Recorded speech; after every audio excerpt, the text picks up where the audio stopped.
Meu nome é José Newton Menezes, sou professor de História da UFMG, Departamento de História da Fafiche.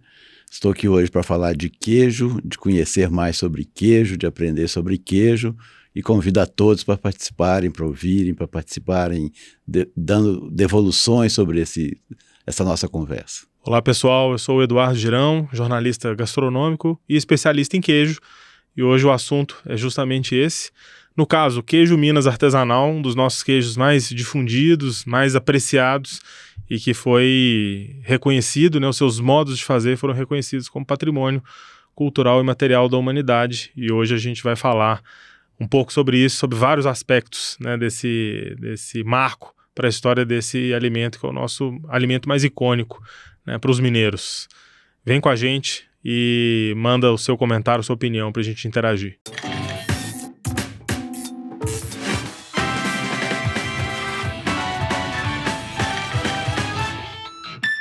Hello, meu povo! Hello, minha pova! Começando mais um episódio do podcast Tomei Gosto, cerveja, café ou vinho. Antes de mais nada, agradecer a todo mundo que votou na gente no prêmio Melhor Podcast do Brasil. Ficamos com a segunda colocação e eu queria a primeira, claro, mas o segundo lugar me deixa muito feliz. É o Nelson Piquet que falava que o segundo lugar é o primeiro a perder. Não, eu conquistei o segundo lugar. Então, eu estou feliz de veras. Esse podcast está abrindo a nossa 6ª temporada. O nosso papo principal é cerveja, café ou vinho. E se tem uma coisa que acompanha os três é o queijo. E o que me deixa muito feliz é que o nosso queijo mineiro ganhou um reconhecimento. Qual?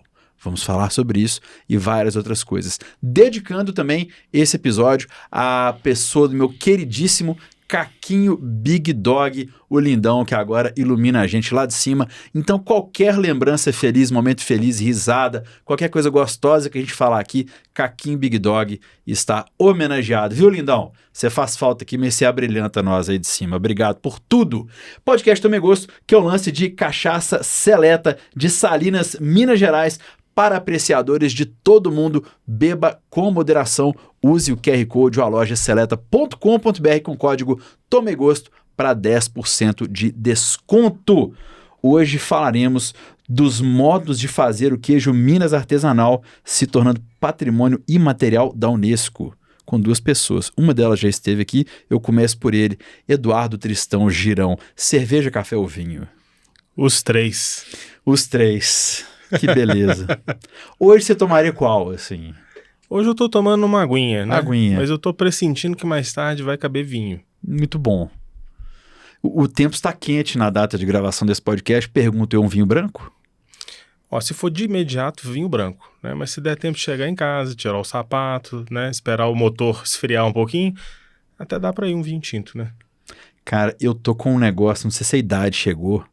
Se tiver mais de 25 graus e eu tomar vinho tinto, eu entro no processo de sauna interna. É. Isso acontece com você também, não? Olha, acontece. E bom, por sorte, né, digamos assim, eu gosto muito de vinho branco, né? Então, para mim, não é nenhum sacrifício.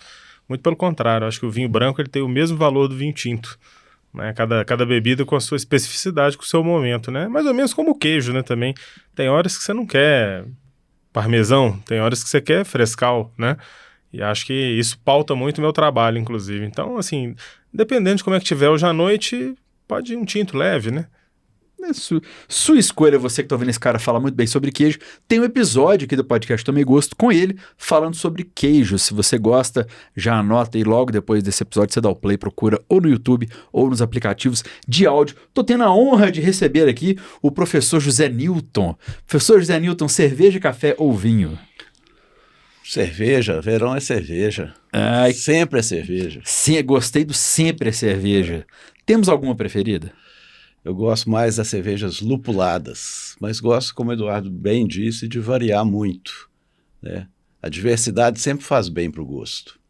E o gosto é uma construção cotidiana. A gente aprende a gostar todo dia de coisas novas. Cervejas lupuladas. Então eu já imagino que a American IPA e Hop Lager esteja no seu coração. Sim, as IPAs todas estão no meu coração. Né? Todas as Índias Peieio são parte do meu cotidiano, do meu dia a dia. Felicidade, quem bebe IPA é feliz, é felicidade.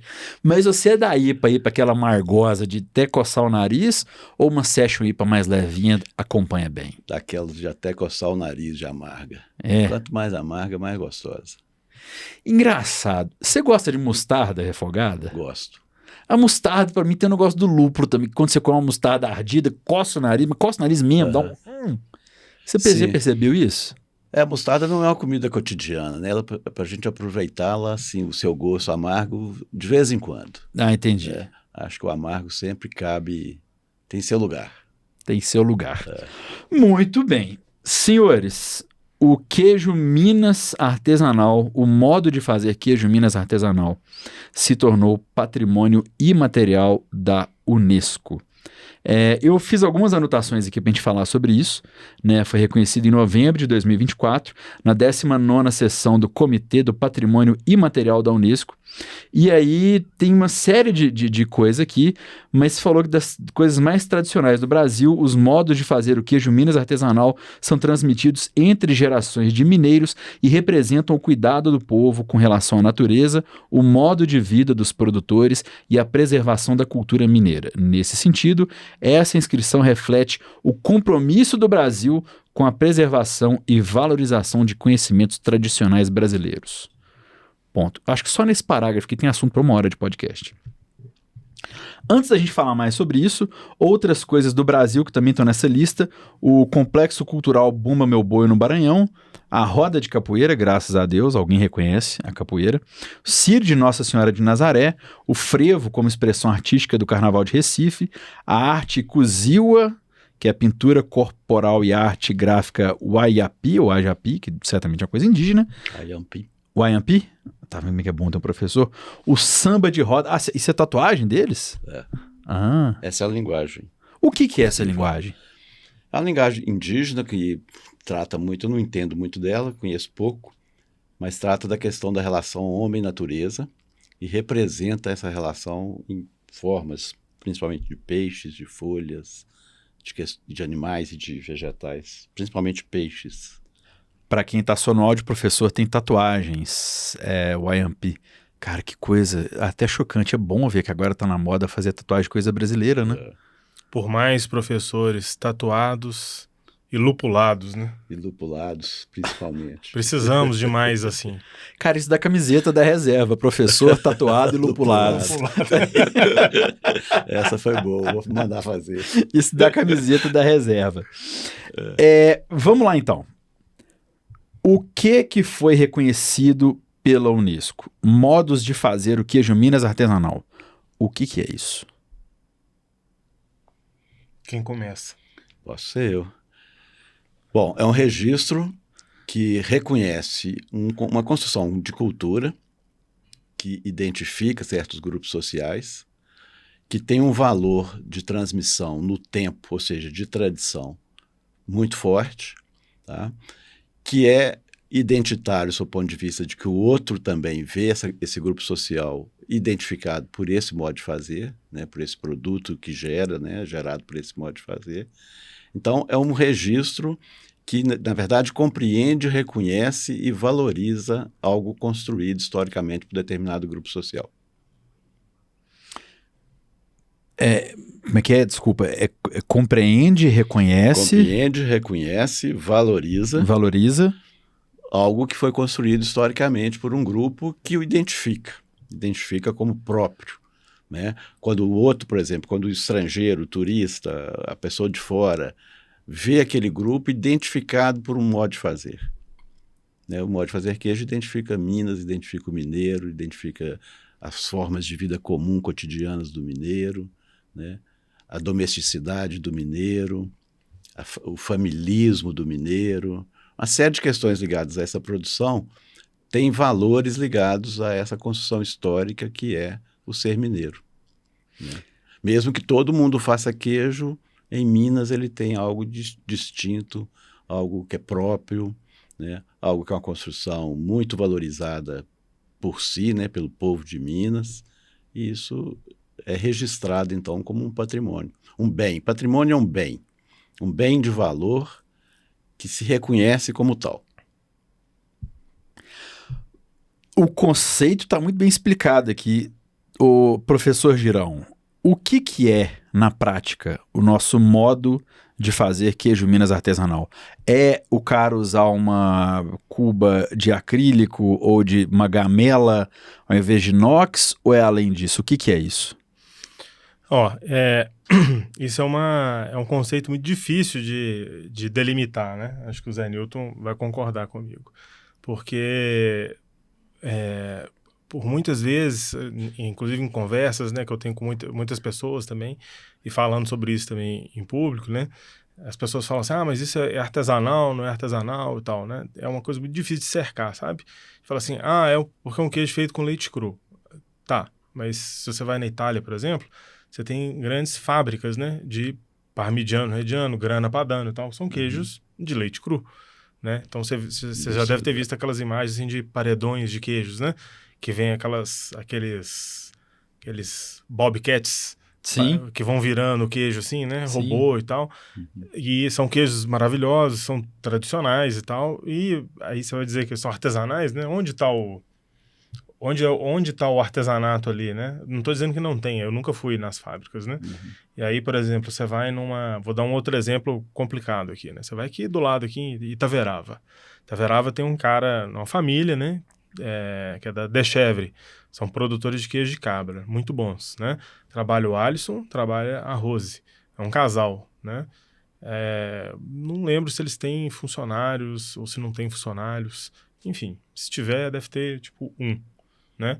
Eles cuidam das cabras, eles fazem o queijo, cuidam da venda, embrulham, né? Tudo manualmente e tal, mas pasteurizam o leite, né? Usam uma cultura selecionada, liofilizada, né? E colocam ali no leite pasteurizado, mas fazem tudo à mão, né? Não tem máquina naquilo ali, são queijos feitos à mão.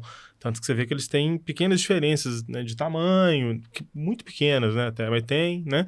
É um queijo feito na mão, né? E cuidado todo na mão, né? Uma coisa bem artesanal, digamos assim, mas não é leite cru, né? Então, onde é o limite, né, do artesanal, né, desse bairro chamado artesanal, né? Então, até onde você pode morar ali, né? A litragem, é o leite cru, é o fazer manual, mas o fazer o quê? Né? Se é feito na máquina, mas você embala na mão, ou se você faz na mão, mas embala na máquina. Aí, assim, é difícil, né, de delimitar isso, sabe? Então, assim, muitas vezes a gente costuma atribuir o que é artesanal, né, ao produto que é frequentemente, né, de leite cru, mas não somente, né? Tem uma produção menor escala, aí eu não vou entrar nem na quantidade de quilo, litro, né, porque seria muito arriscado fazer isso aqui. Mas que tem uma quantidade determinada, uma quantidade tal que o produtor ele tem, digamos assim, uma pessoa, ela consegue ter uma visão clara de tudo que está acontecendo ali diante dela, né? Que é uma coisa que não acontece numa fábrica, não que seja um demérito, né? Para isso você tem equipe, tem funcionários, né? Tem planilhas e tudo mais. O pequeno também tem planilha, né? Mas esse controle é mais... Uma pessoa só consegue fazer, né? Ou duas pessoas fazem aquilo. Elas têm um controle mais próximo ali da produção, né? Tá mais ligado à manualidade, né? Mas não necessariamente uma receita tradicional, né? Tem muita gente que faz queijos, digamos assim, inovadores, né? Que não estão ligados diretamente a uma tradição, mas que é um queijo artesanal. Ele só não é tão antigo quanto um queijo Minas artesanal, que tem 3 séculos, né, mais ou menos, né? Mas é um queijo artesanal, às vezes é de leite cru, é feito bem manualmente, pequena escala, né? Então, eu tô problematizando isso porque eu não tenho a resposta para dar do que é o artesanal, não tem. É aquela coisa assim, a gente não tem resposta, mas a gente sabe quando não é, né? Eu acho que a fronteira, né, do que é artesanal, ela é muito fluida e varia de produto para produto, né? No caso do queijo Minas artesanal, foi definido condições dessa artesanalidade, né? Para esse tipo de queijo, né? De queijo. Não para todo artesanal, para não essa receita. Para essa receita, ou seja, leite cru, né, a coagulação, né, do leite, né, o corte da massa, a prensagem da massa, a salga da massa, a maturação, etc. Então, é um padrão não definido de propriedade para propriedade, mas um padrão básico do que seja artesanal. Se você for pensar o que é arte, que é a ART, né, que dá origem ao termo, a palavra artesanal, é fazer, significa um fazer, né? É um fazer do homem que é capaz de, com seu gesto manual, construir algo a partir do mundo natural. A partir do leite, eu manuseando esse leite, eu faço queijo. Então, a origem, né, do artesanal é o fazer manual, gestual, né, do homem, que é uma criatividade humana, é marca da humanidade, né, ser criativo, se transformar a natureza em algo bom para você, né, em algo que você vê como útil, né? Então, o artesanato, né, e o artesanal tem essa ligação ao fazer com as próprias mãos, a partir do gestual corporal do homem, como inventividade desse próprio homem, na sua relação com o mundo natural. Bom, então o terceiro de boa fé aqui entendeu o seguinte: não conseguimos parametrizar, não que seja ruim, né? Mas não tem uma caixinha para a gente colocar o que é artesanal. Ainda bem que não tem. Eu acho que o bom é a gente não buscar um padrão, por exemplo, né? Um queijo artesanal e uma cachaça artesanal são coisas que a gente vai ter exigências de qualidades diferentes, né? Eu não vou colocar na cachaça um padrão de fazer manual que talvez não seja possível nela, né? O que eu vou colocar no queijo, tá? Então, esse tipo de parâmetro, né, do que seja artesanal é muito variável, como o próprio Eduardo disse. É difícil de você dimensionar, né, de forma a concretizar um conceito. Artesanal é isso, industrial é aquilo. Né? O valor do artesanal é porque é fruto desse gesto, o valor do industrial é porque tem outras qualidades na série da produção, né? Então, eu acho que isso é muito difícil da gente determinar e padronizar. Problematizamos, então, a primeira questão do que é o queijo artesanal, o que é o modo de fazer do queijo artesanal. Vamos falar agora sobre o social, o reconhecimento disso pela comunidade, né? É um dos fatores que leva a esse reconhecimento por parte da Unesco. Vamos tentar colocar na caixinha o que é esse reconhecimento? Uhum. O reconhecimento é eu ir num supermercado em Belo Horizonte, capital do estado, e comprar um queijo Minas de um produtor pequeno. Esse é o reconhecimento. O reconhecimento é quem está no interior vender leite para o cara que faz queijo, ou comprar queijo na mão da pessoa que faz, ou alguém que faz queijo faz um escambo por alguém que faz café, ou dar valor para o queijo numa mesa, no serviço, ou é tudo isso? O que é o reconhecimento da comunidade que está listado aqui como um dos fatores que levam a esse reconhecimento por parte da Unesco? Bom, eu acho que para ser patrimônio aí em qualquer dos níveis, né, seja nível municipal, estadual, federal ou mundial, né, tem que ter um reconhecimento de que aquilo é um valor tradicionalmente mantido por um determinado grupo social. O que é tradição? Tradição é transmissão no tempo. Manter algo tradicional não significa manter igual foi na origem. Significa que a construção histórica, ou seja, que a vivência, que a experiência daquele grupo social conta com aquela produção como algo próprio. Reconhece como próprio. É próprio de mim, pertence a mim, eu tenho orgulho disso, e isso é meu. Ou seja, é minha propriedade, é meu patrimônio. Tem o mesmo sentido de patrimônio material, riqueza que a gente constrói e diz, isso é meu patrimônio. Eu construí minha vida e construí essa minha riqueza, esses meus bens. O patrimônio imaterial, ou o patrimônio dos modos de fazer, tem esse sentido. É meu, fui eu que construí, tenho orgulho de ter construído, pertenço a isso, isso me pertence, e sou reconhecido por isso pelo outro. Os outros me veem como um bom produtor de queijo, como alguém que gosta de queijo, como alguém que mantém o valor do queijo artesanal. Tá? Então, o registro é o reconhecimento e, ao mesmo tempo, a compreensão de como que isso foi construído. Tá? Todo dossiê de registro do patrimônio, não é tombamento, é registro, né? Depois a gente pode discutir isso, né? Todo dossiê que leva a um registro é um processo de narrativa da compreensão da construção histórica daquele modo de fazer. Então, me permita fazer uma inferência aqui, me corrija se eu estiver errado. É uma questão de identidade também. Eu não sei se o nome identitário, isso não sei se mudou. Cabe. Mas então tem uma questão de identidade. Eu me identifico naquele queijo, tanto quanto eu identifico que o outro faz aquele queijo bem. Então, o termo identidade cabe aí. Eu acho que cabe. Identidade, a gente só pode pensar identidade se ela é pensada nessa construção coletiva, né? Identidade cultural, né? Estou falando da identidade cultural. Ela é uma construção coletiva. Reconhecer essa construção coletiva é identificá-la em determinado grupo social. Nesse sentido, ela é muito identitária. O modo de fazer queijo, no caso, Minas Artesanal, identifica a mineiridade, identifica a cultura dos mineiros, identifica uma série de valores dos mineiros, e identifica Minas, ao final das contas. O professor Girão, eu tô com 2 professores aqui hoje. Cuidado, hein? Eu virei professor hoje, viu? Não, o Nenel te chama de professor Girão, eu também mas tô te ele chamando. É o professor. Aí se perdeu. De queijo, então, Pois é. É o melhor professor. A gente está falando de reconhecer, e eu peguei o identificável, professor, não me leve a mão, não. Vou na minha cabeça, isso pegou bem. Se eu estou no Rio de Janeiro e eu peço quero misto quente, quer no Minas, faz no Minas. Não necessariamente quer dizer que aquele queijo que está naquela padaria do Rio de Janeiro é feito em Minas Gerais. Jamais saberemos. No one will ever know. Mas é um modo de fazer queijo, então? Faça queijo Minas fora de Minas? Sim. É isso? É o nosso modo? E o resultante dele é esse? A gente muitas vezes dá as respostas que as pessoas não querem ouvir.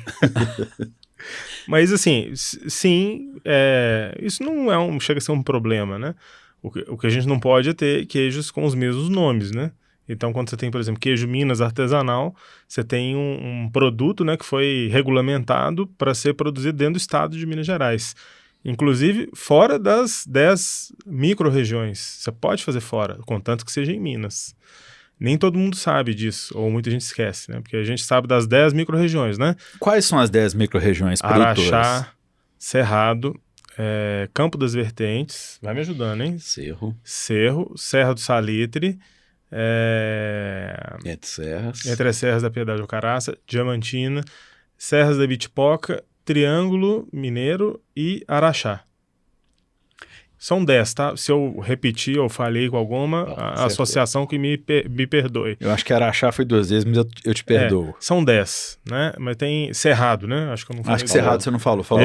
Mas tem 10. São 10, E aí, assim, não é que só pode ser feito nessas 10. Minas tem 853 municípios. Você pode fazer em qualquer um. Não tem nenhum problema. Só que se você faz fora desses municípios que estão nas regiões já demarcadas, ele é queijo Minas artesanal. Se o município onde você está dentro de uma das regiões demarcadas, é queijo Minas artesanal, região X. Né? Se o seu município faz parte da região de Serra do Salitre, não, a Serra do Salitre não vale porque é um município só, né? A região só tem um município. Se você está na região Canastra, né? Aí lá tem São Roque de Minas, Vargem Bonita, Delfinópolis, Medeiros, Bambuí, Itapiraí, né? Tem um monte de cidades. Se você está em Itapiraí, você faz queijo Minas artesanal, Canastra. Né? Se você está em Santa Juliana, aí você faz queijo Minas artesanal, Araxá. Acho que é Araxá, né? Inclusive. Então você leva o sobrenome da micro-região quando a sua cidade faz parte da micro-região. Quando não está, é queijo Minas artesanal. Aí o que acontece? Esse produto foi regulamentado com esse nome. Então, o cara que está lá em Goiás, do outro lado da divisa, né? Que está no Espírito Santo, está na Bahia, está no Rio, está em São Paulo, ele não pode fazer queijo Minas artesanal, né? Mas a gente tem regulamentação para você fazer alguns outros queijos que têm o nome de Minas. Que, assim, historicamente, né, muito provavelmente foram variedades de queijos que foram desenvolvidas ou tiveram uma visibilidade muito grande em Minas, né? Tem vários, né? Queijo prato, por exemplo. Queijo prato se discute se foi criado em Valença, no Rio, ou se foi no sul de Minas, né? Mas a gente sabe que é um território comum, porque o dinamarquês que passou por ali, né, entrou pelo Rio, foi para o sul de Minas, né? Eles fizeram história ali. Então tem produção de queijo nos 2 lugares. É um exemplo, né? Mas Minas teve uma projeção muito grande com o queijo prato, exemplo, né? Aí chegou uma certa hora que já existia a produção do queijo Minas artesanal, né? Só que não tinha o nome queijo Minas artesanal, é um nome de 2002, né? Sim. Digamos assim, é quando foi criada o regulamento para a produção. Ontem, né? Vamos combinar. Sim, muito recente. É, muito recente. Então, criaram o regulamento para o queijo Minas, mas antes existia. Só que era conhecido basicamente como Minas, ou queijo Minas, ou qualquer coisa assim. Tipo Minas, né? Tipo Minas. Então tinha vários nomes. Queijo de Minas, né? Tem vários nomes. Eu tenho vários livros lá em casa que você vê que são livros antigos, bem anteriores à legislação. Então você vê assim, com hífen, queijo de Minas, né? Queijo mineiro, são denominações antigas. Quando chegou a época em que a industrialização, né, do queijo começou a ganhar força, e aconteceu em várias partes do Brasil, mas em Minas foi muito forte a partir do final do século XIX, né, ali na Zona da Mata, Santos Dumont, né, com a criação da fábrica de coalho, né, foi a primeira da América do Sul, né, a criação do queijo do Reino ali em volta ali de Santos Dumont, de Barbacena, Antônio Carlos ali, né. Então começou a industrializar um monte de coisa. Então o governo começou a entender que aquilo ali também deveria ser um ativo, né. Não era só café, não era só cacau e tal, né? Poderia ter produção de queijo, inclusive para arrecadação, né? Então a gente começou a industrializar um monte de produtos, né? Na hora que isso chegou no queijo, se industrializou um modo de fazer de um produto que já existia ali no local, né? Que era o queijo Minas, ou de Minas na época, né? Então começaram a aparecer outras versões, né? Versões de leite pasteurizado, porque na época era o que a legislação da época permitia fazer, como as pessoas conseguiam fazer naquela época também, né? Então pasteurizava, colocava o fermento e tal. Então surgiu queijo Minas padrão, queijo Minas meia cura, que não é um queijo Minas artesanal meia cura, né? Que tem essa confusão, né? Existe um queijo industrializado de leite pasteurizado que se chama queijo Minas meia cura, né? Existe um outro que é queijo Minas padrão, que são diferentes. Existe o queijo Minas frescal, é outra coisa. Então tem isso para te responder, né? Dando a volta aqui. Mas para te dizer que tem queijos que são identificados com o nosso território, com a nossa história, que andaram já, entendeu? Então, hoje, essa lei que permite que você faça esses outros queijos, sem ser o Minas artesanal, você pode fazer um queijo Minas padrão fora de Minas Gerais. Não tem problema nenhum. Minas Frescal, o Brasil inteiro faz queijo Minas Frescal. Eu estava lá em Rondônia, semana passada, né? Fui fazer um trabalho em Rondônia. Que bom. Você não foi para lá por livre espontânea vontade? Eu iria, viu? Você iria? Iria. É mesmo? Tem muita coisa legal lá pra ver. Que bom, preconceituoso sou eu. Perdão, todo o povo de Rondônia. Fica o convite para você conhecer já Rondônia. Tô lá.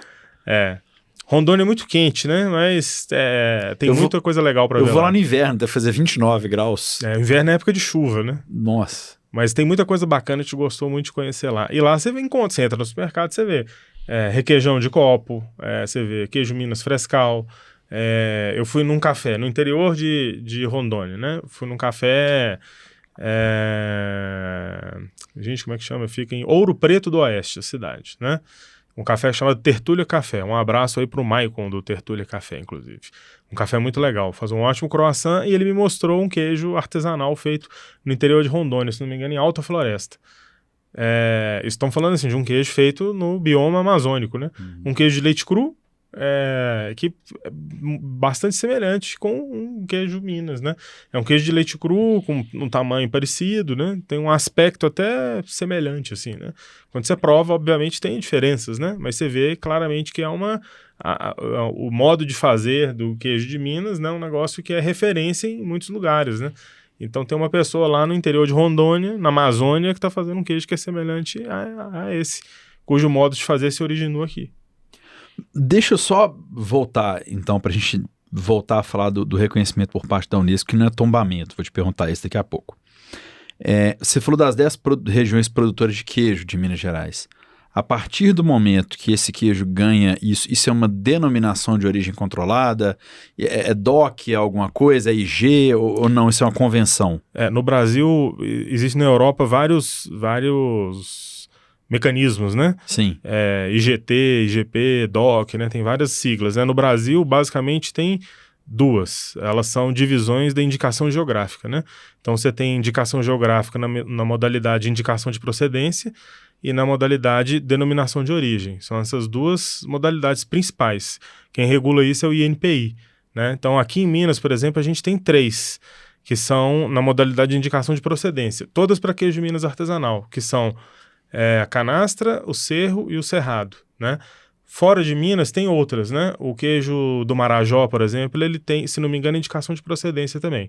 E o único que tem denominação de origem é o queijo serrano, que é feito na região dos Campos de Cima da Serra, entre Santa Catarina e Rio Grande do Sul. É um território comum, né, aos dois estados. Então, fora de Minas tem esses reconhecimentos, né? E em Minas a gente tem esses 3 até o momento. Mas eu quero chegar... Na Europa, esse controle é um controle feito por associações de produtores regionais, né?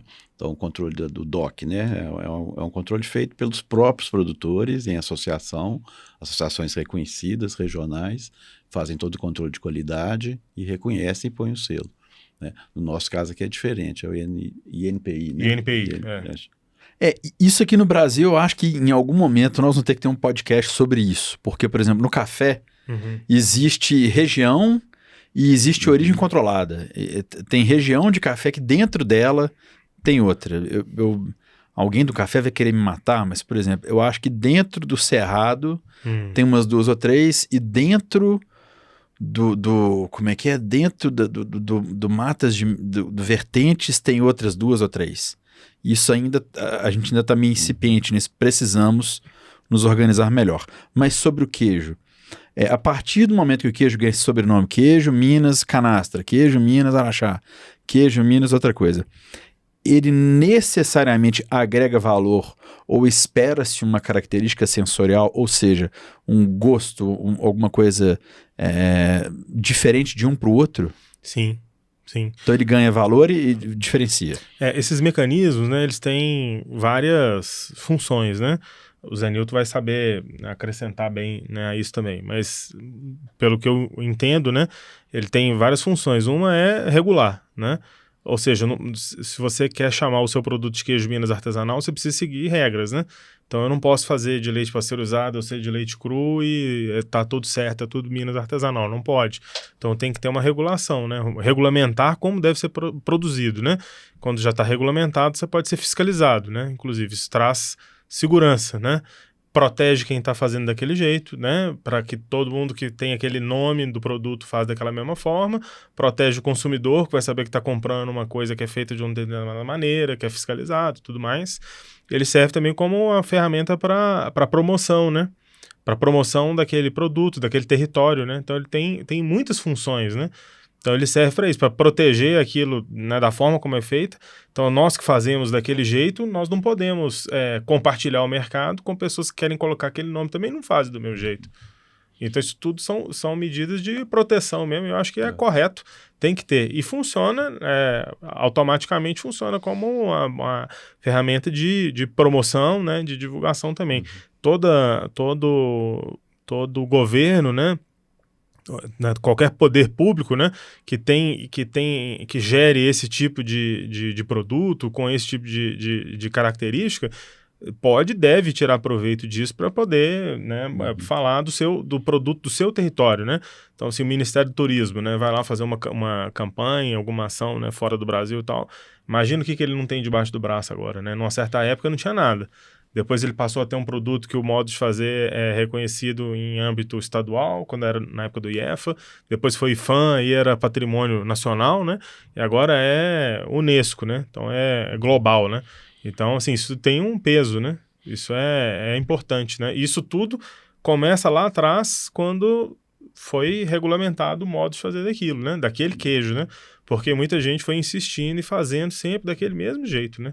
E as regiões, inclusive, só para complementar uma coisa que é interessante, né? As regiões só são reconhecidas quando existe uma organização por parte do produtor de ir lá e ele solicitar que a região dele seja reconhecida. O governo não vai lá e falar uma bobeira aqui para todo mundo entender, né?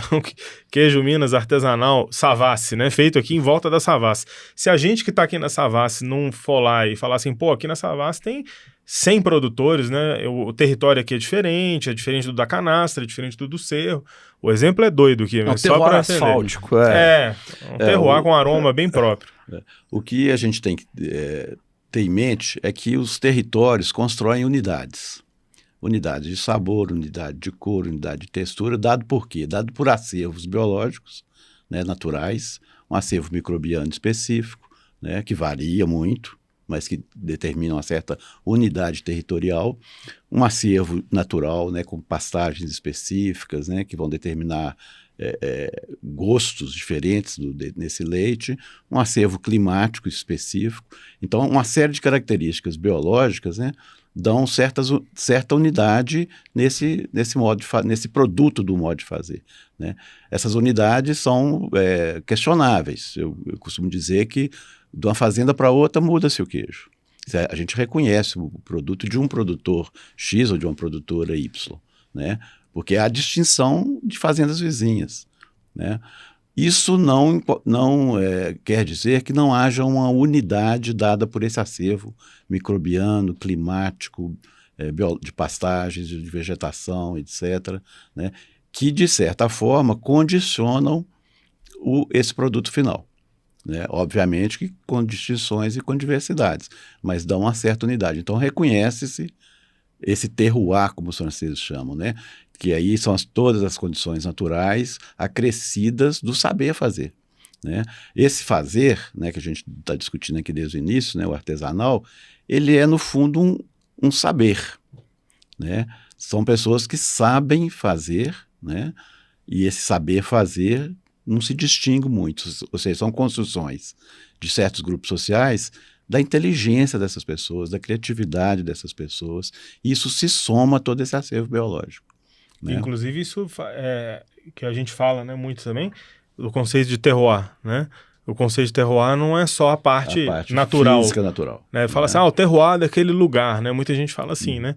Que vem do vinho, né? Vem do mundo do vinho também. Você fala, o terroir lá da Provence. Da Provence e tudo mais. Aí tem características de altitude, solo, água, clima e tal, né? Se habituou muito a falar disso. Porém, tem o fator humano, né? O saber fazer, que não é só no queijo, é no vinho, qualquer coisa. Porque só existe comida porque tem gente. Sim. Então, assim, se não tiver gente para olhar para aquilo e falar, olha, isso aqui pode ser comida preparada, né? Um alimento que pode ser transformado, né? Um ingrediente, né? Que vai ser transformado, que vai ser considerado ingrediente, né? E que eu vou consumir em uma determinada ocasião, com determinadas pessoas, de um determinado jeito. Isso tudo é um olhar, né? Que configura cultura, né?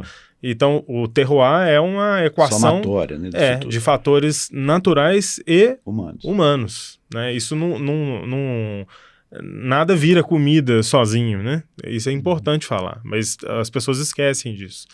O Eduardo tocou numa questão interessante, que eu acho que é bom a gente ressaltar, que é a demanda social pelo registro, né? Nenhuma instituição, a Unesco no caso agora, né, não tem a iniciativa de buscar o que registrar.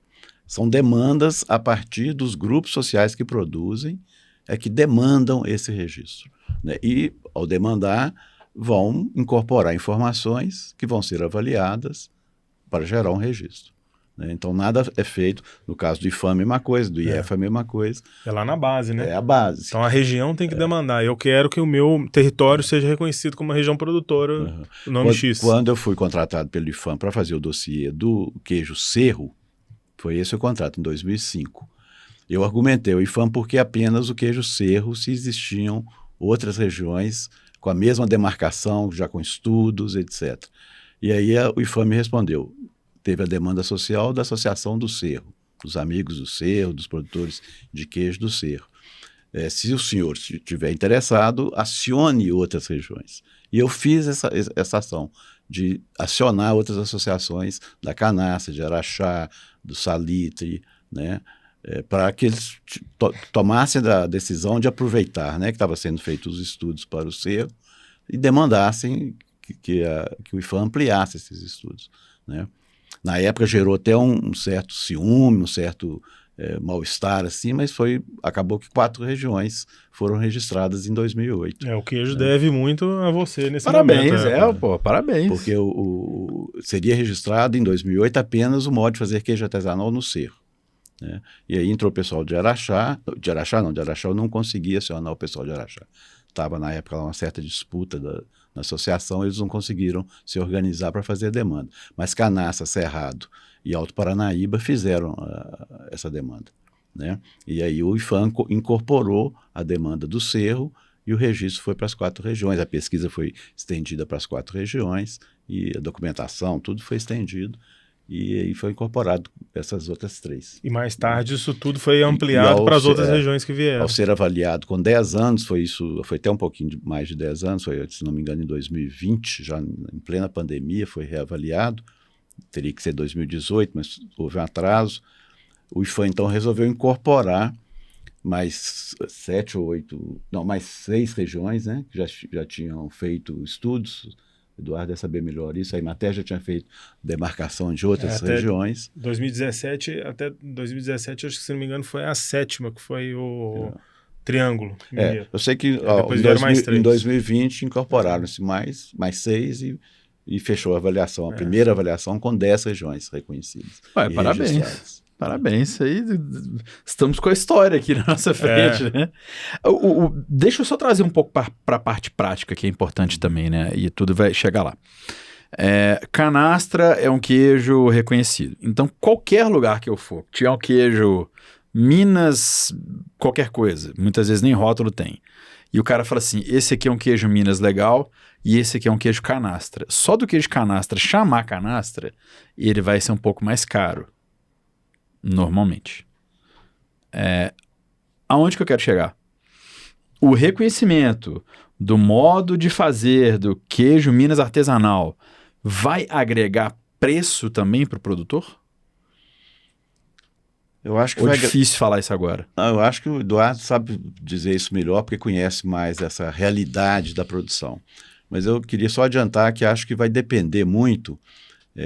Esse valor ele é acrescido por quê? Porque quando você registra, você está reconhecendo, compreendendo e reconhecendo o quê? Esse valor, né? Com isso, os instrumentos de salvaguarda são requeridos e são efetivamente necessários, né? Ou seja, a informação sobre isso de forma mais geral para a população, para turistas, etc., né? E o usufruto, ou seja, a fruição disso, a demanda pelo consumo, por exemplo, é uma forma de fruição desse valor, vai elevar o preço, né? Ou seja, vai haver mais demanda por um produto, obviamente o mercado, de certa forma, determina essa subida de preço, né? Mas eu acho que o registro em si, pelo fato de compreender, reconhecer o valor e permitir esses processos todos de salvaguarda, encarece e aumenta a necessidade de qualidade na produção, né? Obviamente, né? O mercado, o consumo vai exigir melhor qualidade dessa produção, né? E isso vai elevar o preço. O que eu acrescentaria é que a gente tem um cenário aqui, não só em Belo Horizonte, mas em toda parte, né? De hábito de se encontrar, de se vender o queijo Minas artesanal desembalado, sem rótulo, sem acondicionamento adequado, né? Isso a gente não precisa andar muito, né? Aqui em Belo Horizonte, em muitos lugares você vê isso, né? Aquelas pilhas de queijo branco, né? Sem expostos, né? ao ar, né? Digamos assim, né? Ao ambiente, que isso não está rotulado, você não sabe de onde vem, né? A própria pessoa que vende não sabe dizer o que é aquilo. Ele fala, isso aqui não pode levar, que é tipo canastra, né? Esse aqui é o canastra de patrocínio, o canastra de Araxá, né? O canastra do Cerro. Porque as pessoas acham que canastra é um queijo. Canastra é uma região de um tipo de queijo, que é o Minas artesanal, né? Então, queijo Minas artesanal, região canastra, região Cerro, né? Só que é um vício, né, do comércio. Aqui em Belo Horizonte é muito comum de vender, estou vendendo um canastra, né? Ou tipo canastra, esse aqui é tipo canastra. Então isso acontece muito. Então esse reconhecimento, eu acho que ele traz uma percepção, ele aumenta, né, essa percepção de valor, né, sobre o produto, isso é inegável, né? Só que isso vai chegar num mercado que tem esse tipo de vício, né? De vender produtos de uma forma que é, digamos, desqualificada, né? Pouco definida, né? Porque acaba vendendo aquele queijo que é vendido ali, ele é vendido quase como se fosse uma commodity, né? Tanto faz se é do Zé, da Maria, do João, né? Não importa, porque você não vê rótulo, você não tem garantia de que se veio mesmo daquele lugar ou não. Muitas vezes são queijos até muito bons, estão aptos para consumo do ponto de vista sanitário, sensorialmente estão bons, só não estão maturados, né? Como a lei obriga, né? Inclusive, é um queijo que está branco. A gente vê chegando por aí caixa de queijo na forma, né? O cara tirando o queijo da forma de PVC, né? Saiu da queijaria daquele jeito, nem maturou. Não pode. O queijo, por lei, ele precisa ser maturado. No mínimo, 14 dias, pelo que a gente sabe até hoje. Né? Então, tem muita coisa errada, né, no mercado. Então, são águas que vão se encontrar, né, agora, né, de percepção de valor, mas, opa, peraí, mas isso aqui, né, pode ser vendido desse jeito, né? Por que isso está sendo vendido desse jeito? Acho que são coisas úteis que constrangem, né, um pouco. Acho que isso sempre é útil para a gente poder tomar mais cuidado com aquilo que a gente está vendendo, aquilo que é nosso, né? Porque é um queijo que é muito mal cuidado, é mal informado, mal comunicado, né? Então a gente percebe muito problema para resolver, sabe? Por favor, professor, só dá um toque aqui antes de um produto que é rotulado, reconhecido, com todo o cuidado sanitário do mundo, que é a Cachaça Seleta, que está aqui no podcast Tome Gosto. A Cachaça Seleta é de Salinas, Minas Gerais, para apreciadores de todo mundo, usa canas selecionadas, é feito lá em Salinas. Salinas, inclusive, recebeu o selo de indicação geográfica do INPI em 2012 pelas características de clima, solo, a localização, principais responsáveis pela singularidade das cachaças produzidas na região. Eu sou fã da Cachaça Seleta. A gente fala do queijo Minas que sai de Minas Gerais, que no começo era contrabandeado, né? A Cachaça Seleta é meu porto seguro quando eu tô fora de Minas, porque você senta no bar, você olha e fala assim, Cachaça Seleta, dá um alívio. Você fala assim, não vou ter que tomar aquela coisa esquisita que eles estão aqui. São canas selecionadas, processo de fermentação caipira com ingredientes naturais, destilação feita em alambique de cobre, não é cachaça de coluna, armazenamento em tonéis e barris de madeira, alguma delas brasileiras, como por exemplo a Amburana ou Umburana, fale como quiser. A cachaça também Seleta tem uma cachaça que passa em barril de carvalho, tem também que passa em outras madeiras que são deliciosas, mais de 40 anos de história, e digo mais, você que está ouvindo esse podcast pode acessar lojaseleta.com.br ou então o QR Code que está aqui em cima da tela, e usando o cupom Tomei Gosto, você tem desconto de 10% em todo o site da Seleta. Portanto, obrigado Cachaça Seleta. A gente está falando aqui de região, de cuidado, de embalagem, de tudo mais. A Cachaça Seleta se enquadra perfeitamente nisso, tá bom? Cachaça é um produto destinado a adultos. Beba com moderação. Obrigado por estar comigo, Cachaça Seleta. O professor ia falar alguma coisa? Eu ia falar da maturação, né? Eduardo citou a maturação, os 14 dias, 22 para algumas regiões e etc. A maturação do que significa o enriquecimento do produto. É um produto vivo, feito de leite cru, portanto a sua carga microbiana vai se reproduzindo e vai se tornando cada vez mais segura para o consumo. O queijo vai transformando-se dia a dia, hora a hora, né, porque vai havendo reprodução microbiana de produtos de bactérias lácteas de excelente qualidade dietética, né, e aí o queijo vai se transformando. Ele vai, ao maturar, ele vai ficando mais seguro para o consumo. Daí a legislação exigir um mínimo de maturação. Deixa eu só... vamos fazer uma aula aqui triste e ingrata de futurologia. Por que eu falo triste e ingrata? Uma vez eu estava no auditório da PUC lá no São Gabriel, um professor, em 2002, assentou na minha frente e falou assim, gente, por que falar do futuro da internet se a TV digital está vindo aí? A internet vai virar um banco de dados, a TV digital vai engolir a internet. Isso numa era que não tinha YouTube. Se tivesse, estava lá. A gente não tinha aqui ainda, né? É rede social, enfim. A gente chutar futurologia é muito complicado, a gente erra, mas a gente é humano. Uma vez que o modo de fazer queijo Minas artesanal foi reconhecido, esse queijo, o produto final, será que... falamos sobre o reconhecimento em várias esferas, né? Até um pouco na questão de preço também.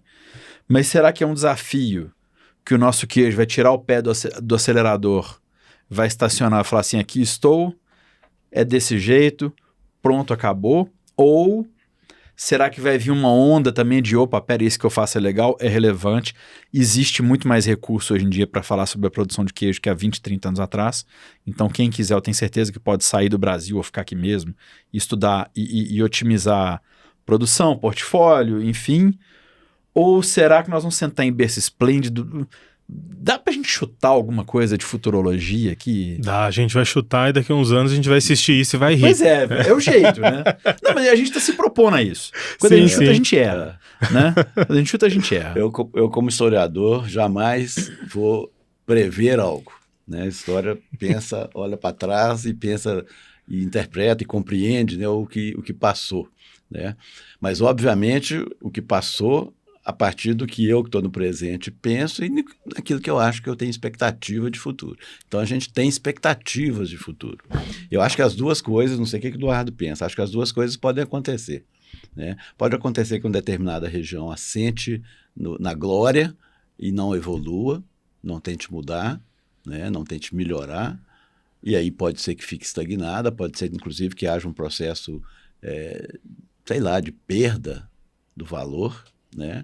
E de perda de ser patrimônio, e outra região pode acontecer o contrário. Então, acho que isso é muito dependente de algo que eu atribuo sempre uma grande necessidade de políticas públicas que transformem, né, uma determinada realidade, tá? A partir, obviamente, da vivência, a partir da experiência já adquirida, já construída historicamente, tá?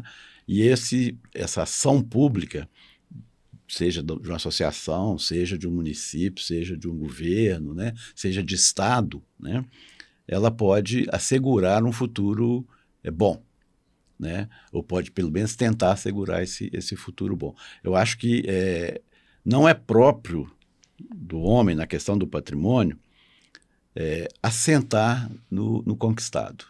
É próprio você tentar manter o valor construído, porque ele é um valor, né, social, como nós já discutimos, né? Esse valor social, ele tem que ser transmitido para o futuro. Isso é tradição, né? A tradição é a transmissão, né? Tradere. Tradição vem da palavra tradere, que é o verbo transmitir em latim, né? Então, é transmitir mudando. Todo mundo acha que tradição não muda, é a não mudança. Tradição é muita mudança, né? É a manutenção de valores e muita mudança. O queijo é o exemplo disso, né? Como se fazia queijo há 50 anos atrás, não é como se faz queijo hoje. Apesar dessa base fundamental do fazer ser a mesma, né? Mas há mudanças técnicas, tecnológicas, de conhecimento bacteriano, biológico, etc., que melhoram a produção, asseguram, né, um produto mais seguro do seu ponto de vista alimentar e dietético, né? E esses conhecimentos vão sendo transmitidos no tempo, na tradição do fazer queijo. Em cima de um bem, voltando ao que você falou, né? Que as pessoas têm uma noção de pertencimento, de posse, né? Pertencimento, de posse, de meu, orgulho, de identidade, né? E isso é muito difícil de perder, né? Esses registros das tradições, principalmente das tradições alimentares, é muito difícil de perder.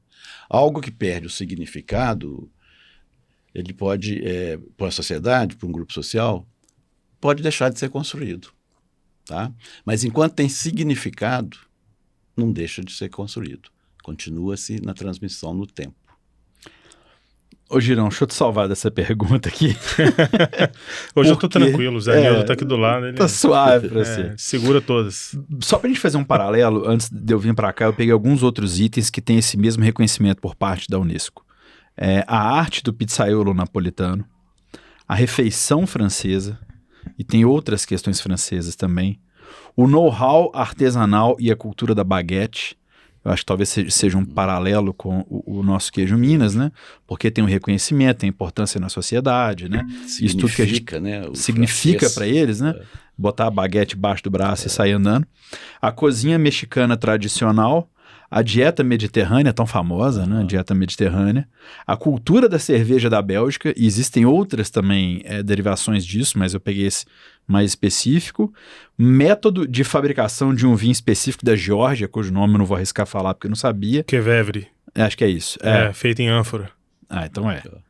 A tradição e cultura do café turco e o café arábica como um símbolo de generosidade, né? Eu ainda abriria um parêntese, que não estamos aqui para isso hoje, mas Minas Gerais é o lugar que mais produz café na terra, né? Eu acho que está na hora do povo do café também se ligar para um reconhecimento desse tipo. O que eu quero dizer é o seguinte, tudo isso que eu estou colocando aqui não mudou, né? Porque quem vai a Nápoles não come uma pizza napolitana, eu não sei o que foi fazer lá, né? A refeição francesa, a baguete lá muito presente, a cozinha mexicana tradicional, né? Que a gente conheceu aqui no Brasil muito dela americanizada, já que é o Tex-Mex, né? Que, enfim, mas México também era Estados Unidos, então tem até um segundo papo aí. A cultura da cerveja da Bélgica, acho que não morreu também, né? O vinho como é que é, da Geórgia? Eu não sei como é que pronuncia, Quevevre. É isso, o vinho de Algo Quevevre, assim. da Geórgia, né? A tradição e cultura do café turco, eu já vi vídeo, ainda não vi ao vivo, que é bonito, ele faz um sevze, que é aquele negócio, e o café arábica como um símbolo de generosidade. Então, assim, o que eu tô vendo se eu falar aqui, meu querido professor, é o seguinte, é uma coisa que já existe e que alguém veio e chancelou, falou assim, de fato, eu te reconheço. Tá tipo a história do consultor na empresa. A sua empresa funciona, tem uma coisa lá que você está cansado de saber, mas o consultor que você paga vai lá assim, a sua empresa tem isso. É uma chancela. Eu acho que antes do reconhecimento é uma compreensão. Né? Você compreender, por exemplo, por que o queijo Minas artesanal é parte de uma cultura específica de um território no Brasil, né? E que significa tanto esse grupo social que o faz, né? Então, assim, eu acho que antes compreender isso e informar sobre essa compreensão é talvez o mais essencial do registro. O reconhecimento, eu acho que é um pouco decorrência dessa compreensão. A gente não gosta ou não registra, né, aquilo que a gente não compreende. Então, acho que o processo de conhecimento sobre, né, é o essencial. E informar sobre isso, né? Eu acho que inclusive algo que vai demandar mais pelo produto, né? As pessoas passam a compreender o significado, né? A compreender, a conhecer como é que se produz, a respeitar essa produção, né? E aí a salvaguarda, né, que é um terceiro processo, quase que vai em decorrência disso. Nem é necessário tanto esforço para salvaguardar, porque foi compreendido, foi conhecido, foi divulgado, foi informado sobre, né? Eu acho que isso é o essencial do patrimônio. Cada vez mais eu vejo a patrimonialização como um processo de compreensão e de informação. Tá? Óbvio que isso vai ser um grande incentivo para o turismo, por exemplo. A pessoa viaja para conhecer e compreender algo que ela viu falar e que ela tem interesse em conhecer. E que a chancela não tem uma origem comercial, digamos assim. Né? Nem sempre tem origem comercial. Eu quero dizer assim, as pessoas vivem disso, né? Claro, mas assim, o reconhecimento é geralmente são de saberes tradicionais, expressões tradicionais, né? E que aquilo passa por instâncias que não são meramente, né, comerciais, né? Enfim. Sim. Acho que isso é para quem gosta de viajar muito, né, e conhecer aquilo que é mais autêntico, né, que tem muito valor e tal, buscar esse tipo de bem, né, isso é bacana, né. Então, assim, estou em Nápoles, né, o que eu posso ver por lá, né? Tem a pizza, né, deve ter, sei lá, modo de secar os tomates e tal. Certamente. Sei lá, deve ter um monte de coisa, né? Então, se você pega uma lista dessa para começar a dissecar isso, você vai achar coisas do Arco da Velha, assim, maravilhosas para ver, né? E que não é uma ação marqueteira, né? Digamos assim, né? Embora sirva a esse propósito. Produtos alimentícios, eles têm aquilo que o Máximo Montanari, né? Que é um estudioso, um historiador da alimentação, historiador italiano, diz, eles são linguagem, né? Como a língua. Às vezes você compreende os povos pela sua comida sem conhecer a sua língua. Então a comida costuma ser uma linguagem mais fácil de compreensão do que a própria língua, né? E aí ele vai explicar e vai discutir, a gente não é o momento aqui agora de discutir isso, mas assim, a comida tem os componentes de qualquer linguagem, né? Das narrativas, né? Da construção de narrativas. E diz, né? Ela diz mais de um grupo social, talvez, do que a expressão linguística, né?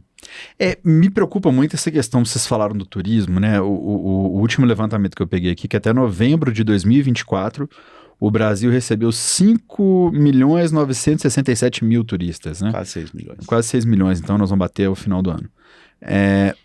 A experiência do turista, isso é uma coisa que eu vou dizer que me preocupa.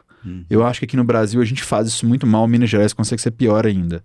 Eu já fui na Argentina e paguei para ir numa coisa que era The Argentine Experience, que eu fui para uma sala com jeitinho de escola de gastronomia, que a gente aprendeu a fechar uma empanada, a pedir o ponto da carne e a gente fez o próprio alfajor. 3 coisas tão besta, mas foi uma experiência tão agradável, com vinho, com não sei o que e tal. Girão, como é que nós vamos... dá pra gente fazer uma brincadeira aqui de desenhar como é que seria uma experiência ideal do turista conhecer esse queijo mineiro?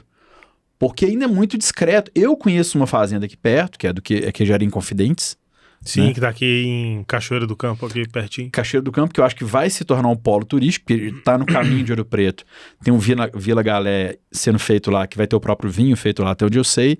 Tem um polo cervejeiro também, né? Ali você tem a Ouro Pretana, você também tem o AMI, o queijo, né? Enfim, vai ter vinho também. Acho que é uma região que naturalmente, por estar perto de Ouro Preto, tem um fluxo muito grande. Acho que vai aumentar. Mas o que será que é isso, cara? É o turista vir aqui parar numa loja dessas que imita o Mercado Central e comer uma fatia de queijo? É a alta gastronomia começar a botar um queijo da Lagoa em tudo? O que é isso, turista? Como que o turista vai fazer isso? É o cara parar na padaria e pedir um misto quente, pão de sal e queijo Minas? Como que o turista vai explorar isso, Gerão? Tem muita coisa já rolando, né? Atualmente. Então, vou pegar aqui uns exemplos do meio da restauração, né? No início do ano, por exemplo, a gente deu uma consultoria para o restaurante Pacato, né? O Caio Soter. Ele fez um menu com queijos mineiros. Muito queijo Minas artesanal, né? Entrou bem forte na pauta, assim, né? O queijo Minas artesanal, mas outras variedades também. A criação do cardápio foi dele e tal, mas a gente deu um treinamento, né? Deu uma consultoria para ele, para eles se familiarizarem mais com esses conceitos, os tipos de queijo de Minas e tudo mais. A gente produziu um pouco de conteúdo, né, para eles também e tal.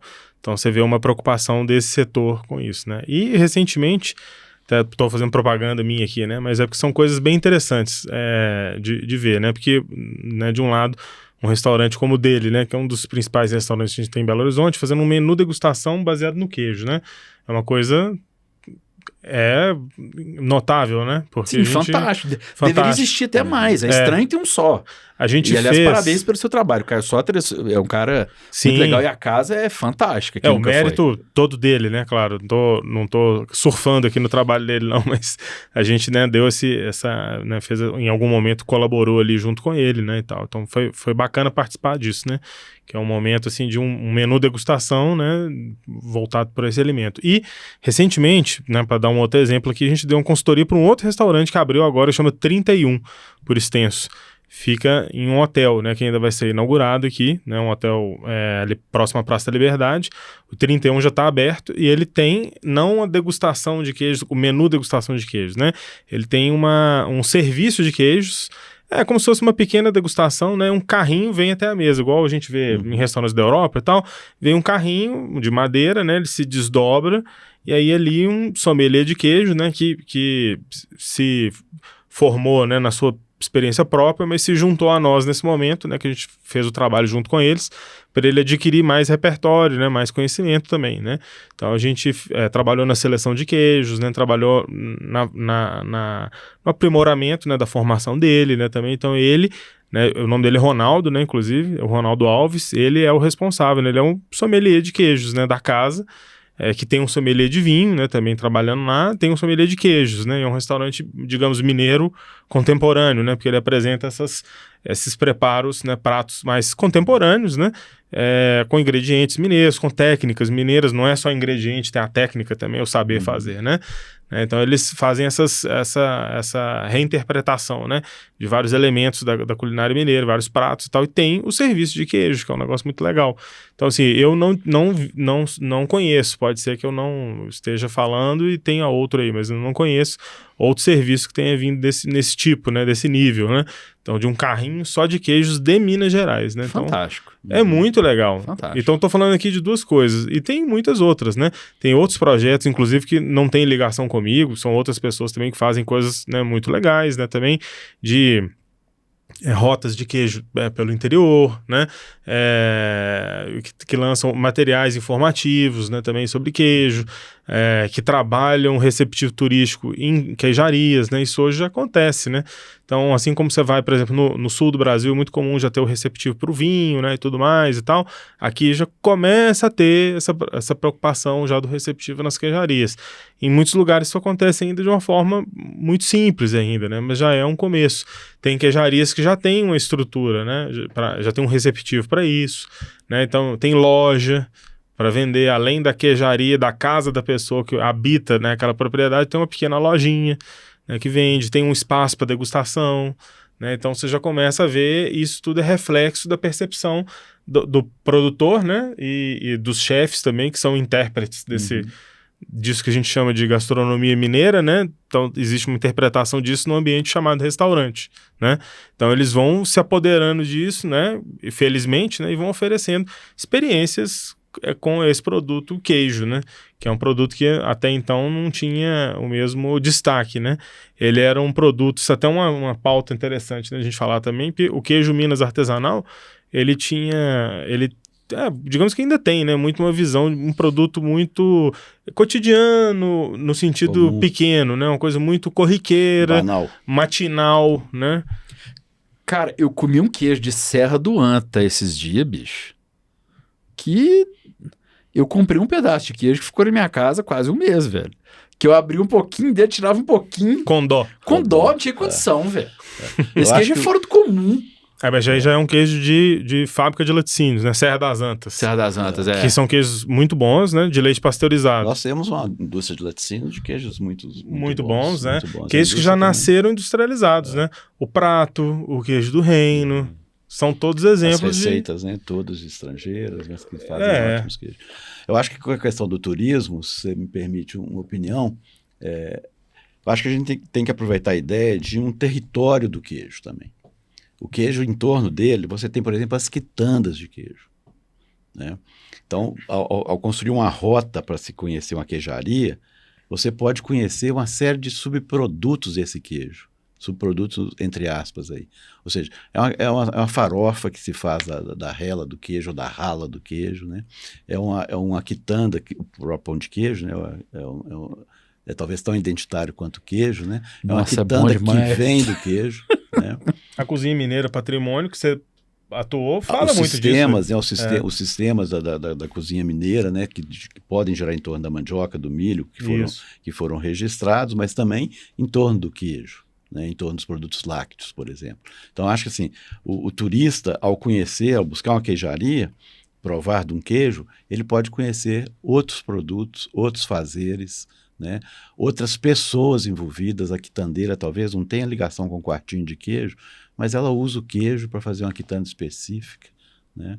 Eu acho que isso tudo está no que eu estou chamando aí de um território do queijo, do próprio queijo, e que poderia ser explorado turisticamente. O que me chama a atenção, professor, é que esse papo que a gente está tendo aqui sobre o queijo, muito edificante, aliás, tem coisas muito parecidas com o café. Eu acho que a cachaça tem que dar um jeito de levantar e sacudir a poeira, porque já tem produtor de cachaça fazendo gin, porque gin pega preço, o meu coração dói, mas se o cara tá ganhando mais dinheiro, eu vou falar o quê? Eu não vou mandar ele ganhar menos, não posso fazer isso. Eu acho que passou da hora de Minas Gerais se organizar para isso. Porque grande parte das regionais produtoras de queijo que você falou, Araxá, Alto Paranaíba, tem cafés ótimos. Canastra, Caparaó, não precisa falar, né? A própria associação que a gente faz, o cafezinho com queijinho, né? Eu até fiz uma lista aqui da minha cabeça. Você pode aproveitar isso do ponto de vista Sim, do turismo. eu fiz uma lista aqui da minha cabeça, partindo dos princípios que eu entendi. Falei, o que mais que poderia ser patrimônio imaterial? Eu pensei, a mesa de doces com ignorância em Minas Gerais, mas com ignorância... A mesa de doce de frutas, por exemplo. Porque vai entrar o doce de leite também, né? Então, que às vezes com coco, sem coco, mas é ali, né? São os doces de frutas, o doce de leite, né? Nunca é um só, raríssimas vezes é um doce só. Sim. Às vezes na safra, né? Ah, agora tem doce de não sei o quê, mangada. Rapadura. É, o que tá maduro, enfim. A rapadura, A né? rapadura, perdão, a rapadura. E eu fiquei muito pensando assim, falei, cara, acho que eu tô sendo parcial. Porque eu li há pouco outros itens reconhecidos pelo modo de fazer, e o café arábica como símbolo de generosidade, né? Mas o nosso cafezinho com sorriso, porque o nosso modo de fazer aí como amante do café, né? De fazer no coador de flanela e tal. Eu não sei se a gente toma um cuidado maior com isso, ou se é a hora do café. E uma outra coisa do Brasil que eu listei aqui também seria o rodízio e o espeto corrido. Só que pro gaúcho talvez a costela no fogo de chão seja mais importante. Pois é, isso é que a gente tem que buscar, né? Eu acho que essa compreensão do que é importante, do que significa, é um aprendizado, é uma busca, é uma pesquisa, né? É um inventário que você precisa de fazer, né? Eu acho que isso é uma prática, né, cotidiana que se transforma nesse bem de valor, né? A prática banal no sentido, né? Eu gosto muito de um historiador que chamava-se, que já faleceu, Daniel Roche, que chama de banal uma série de coisas importantíssimas que o homem faz. Mas é tão comum, tão parte de si, que a gente nem percebe mais, né? Eu acho que a cozinha tem isso, a cozinha de modo geral. Tanto que eu propus ao IEFA, antes da gente fazer o registro dos sistemas da mandioca e do milho, que a gente reconhecesse a paisagem da comida e da cozinha mineira, tá? Entraria aí, inclusive, a hospitalidade, né? O que a gente leva para a cozinha a quem a gente quer bem, a quem a gente quer que nos conheça melhor, tá? Então isso é tipo de hospitalidade mineira. Então, na paisagem entraria tudo que se percebe em torno da comida, inclusive a hospitalidade mineira, né? E seria então um registro que reconheceria mais do que o produto do milho e da mandioca. Reconheceria um certo fazer cozinha, valor da comida, do comer junto, do receber para comer, né? Que é muito ligado, que é muito interligado, né? Eu acho que o queijo também, Minas Artesanal, tem isso, né? Levar para dentro da queijaria, que é um espaço um pouco protegido, né, do outro entrar por questões óbvias, sanitárias, né?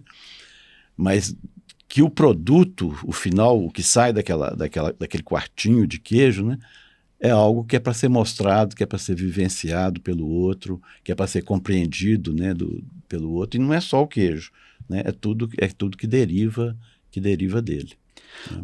Teve uma questão que a gente abordou que passou batido. Foi reconhecido o modo de fazer o queijo Minas artesanal como patrimônio imaterial da Unesco e não foi tombado. Qual que é a diferença de um para o outro? São expressões que a própria legislação, né, de patrimonialização e as discussões, né, que no decorrer do século XX levaram a dois registros diferentes, tá? Eu sou até um pouco contrário a esse tipo de divisão dicotômica entre algo que é material e algo que é simbólico, que é chamado de imaterial, né? O material são as construções edificadas, né? São construções que não mudam, né? Teoricamente não mudam, né? Mas eu acho que mudam muito, né?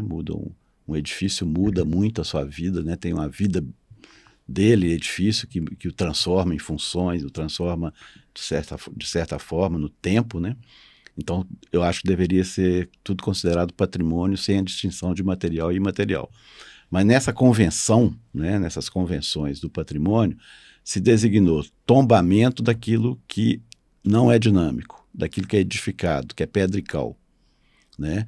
E registro daquilo que é simbólico, daquilo que tem valor simbólico agregado e que é o que tem mais significado no produto, né? Não é tanto o produto material, mas um certo valor simbólico que ele carrega, né? Que ele carrega e que ele constrói historicamente. E aí faz essa distinção, né? O registro considera o dinamismo de mudança portanto tem que ser reavaliado de 10 em 10 anos, né, se continua como patrimônio. E o tombamento, não se tem essa reavaliação, porque se considera que está construído, está posto, tem que ser conservado, apenas conservado. Acho que, em suma, é essa distinção, que é convencional. Eu proponho sempre a rediscussão dessa convenção. Acho que patrimônio tem um valor dinâmico, um edifício muda, né, muda de função, agrega-se questões, é um edifício, da forma como ele foi construído, ele é sempre modificado, e no tempo, num determinado momento, o patrimônio vem, tomba e congela aquele edifício, como se estivesse querendo parar a sua história como edifício, né? Então eu acho que a gente deveria, no futuro, né, já que a gente já falou de futuro aqui hoje, pensar num processo de patrimonialização que não distinguisse, que não fizesse essa dicotomia, mesmo porque na compreensão, que eu falei que é o principal, né, na compreensão da cultura, você não separa o material do imaterial, né? Que é coisa mais material do que a nossa mão, nosso corpo. A maior materialidade humana é o seu próprio corpo.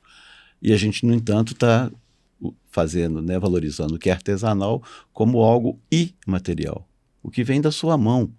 Não tem nada mais material do que a sua mão, né, do que seu próprio corpo. Então, acho que há confusões, e o que gera, por exemplo, né, você registra o modo de fazer queijo artesanal de Minas como patrimônio da humanidade, polonês. Qual que é a visualização que tem desse modo de fazer? É o queijo, a materialidade do alimento. O queijo como um material, ou seja, não é o simbólico, né? O que se visualiza, o que se percebe, o que se compreende é o produto. O que se prova, né, é o produto. Então, eu acho que é muito difícil separar, na compreensão, o material e o imaterial. E que, portanto, deveria ser uma coisa, algo reconhecido como patrimônio, independente das convenções aí de tombamento e de registro. Ganhei uma aula, Girão. Muito obrigado que você me proporcionou. Gente, se a gente fosse agora de coração, eu já pedi pra gente exercer a futurologia aqui, mas a gente pode ter coração, a gente pode querer, a gente pode achar. O que você queria, Girão, que isso causasse para Minas Gerais, esse reconhecimento? Eu queria que o queijo fosse mais bem tratado em vários aspectos, e que ele não deixasse de ser visto como um queijo nosso, queijo das pessoas, né? Que algumas pessoas acham assim, então agora ele vai ser visto como uma coisa mais nobre, melhor, vai ficar mais caro. Aí isso leva a gente a pensar que menos pessoas vão poder comprar, né? Porque ele vai subir de preço e tudo mais, inclusive porque assim, já tem um valor alto, né? E a gente até estava falando disso pouco antes de começar, né? O valor é alto porque é caro de fazer mesmo, né? São pessoas que fazem pequena escala, né? Que tem uma série de procedimentos, de obrigações, né? Que elas devem levar em conta na hora de produzir, né? Aquele produto. Então, ele realmente não é um produto que fica com valor baixo, né? Não é um tanto de bloco de mussarela que está sendo cuspido por uma máquina, né? E que vai ser vendido em milhões de bandejinhas de isopor por aí, né? Não é isso, né? Não, mas mesmo assim, tem um cara que produz leite que tem que entregar o leite para essa mussarela. Sim. Que é quem tá lá na ponta que, assim... Mas aí a gente tá falando de volume que faz com que o custo seja... O custo fixo, né? De muitas coisas seja diluído, né? Então, quando você tem um volume muito grande, você consegue dissolver esse custo melhor entre cada unidade, né? Que está sendo comercializado. Não é o caso deles, né?